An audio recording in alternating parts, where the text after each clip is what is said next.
bonjour, je m'appelle Hervé Desbois, français d'origine et maintenant québécois depuis plus de 35 ans. Et au Québec, je suis auteur et comédien. Insolite, c'est une histoire qui est vraiment empreinte de mystère. Jusqu'au bout, tu sais pas ce qui va se passer, le pourquoi, du comment, qui est qui fait quoi, qui est en arrière de tout ça.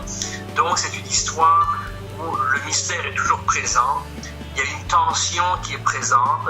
Insolite, c'est effectivement un livre jeunesse. Celui-ci, Le Spectre du Lac, est le premier dans cette tranche d'âge. J'ai déjà écrit 3 autres livres jeunesse, mais c'était pour un public beaucoup plus jeune. Donc je peux dire que pour lui, c'est une première, surtout dans ce genre-là, parce que c'est un genre mystère. Quand j'écris ce livre, quand j'écris les histoires d'Insolite, j'ai 12 ans, j'ai 13 ans, 14 ans au maximum, et je vis avec cette fougue-là, cette espèce d'insouciance. Les personnages principaux sont au nombre de 2.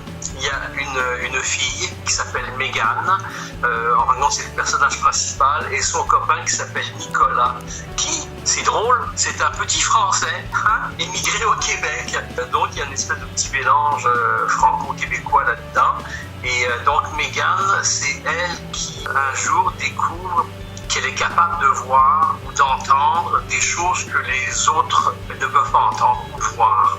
Et ces sortes de visions qui apparaissent un peu n'importe quand, n'importe où, vont la plonger, elle et son ami, dans des aventures, c'est ça, extraordinaire.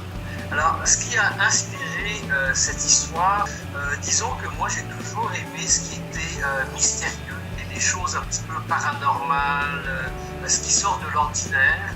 Et donc, j'ai eu envie d'écrire l'histoire de 2 jeunes adolescents qui ont respectivement 13 et 13 ans et auxquels il arrivait des choses un petit peu anormales, si je peux dire, sur lesquelles ils n'ont pas nécessairement le contrôle. Donc, c'est ça que je trouvais intéressant. C'est de ne pas arriver avec le genre de super-héros qui est capable de tout faire d'un coup, qui maîtrise tous ses pouvoirs, tous ses dons. C'est plus une espèce, de mélange entre la réalité du quotidien et puis quelque chose qui est un petit peu au-delà d'une frontière très grise. Le lecteur ou la lectrice pourrait se dire, ça se peut, ça se pourrait, j'ai déjà entendu des choses comme ça. Je me rappelle quand j'étais moi-même un petit kid, ma grand-mère me racontait l'histoire d'une femme dans le village où je suis né d'ailleurs, qui apparemment avait des pouvoirs de guérison. Et puis ça, c'était pas le genre d'histoire que ma grand-mère racontait facilement. Je me rappelle de tout le temps avoir été très très très attiré par tout ce qui est hors de l'ordinaire, tout simplement. Est-ce que j'ai voulu passer un message dans cette histoire et dans cette série? Oui. Premièrement, les 2 adolescents dont il est question, au Québec, on les appelle des rejets. Je voulais raconter l'histoire de ces jeunes qui sont rejetés par les autres, mais le focus n'est pas mis dessus.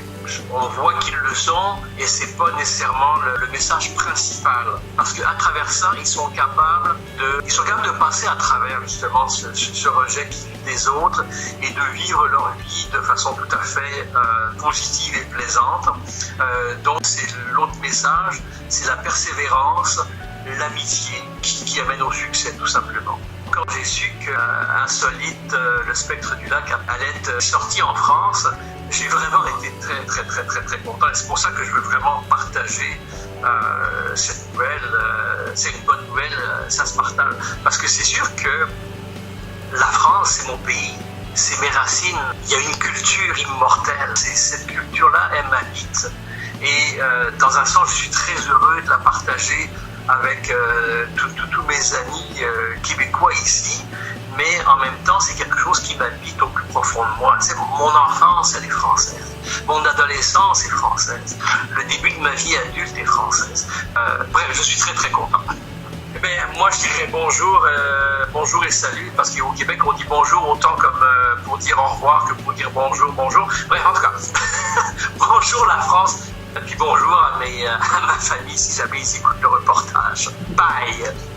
Salut à vous tous! Je vous aime!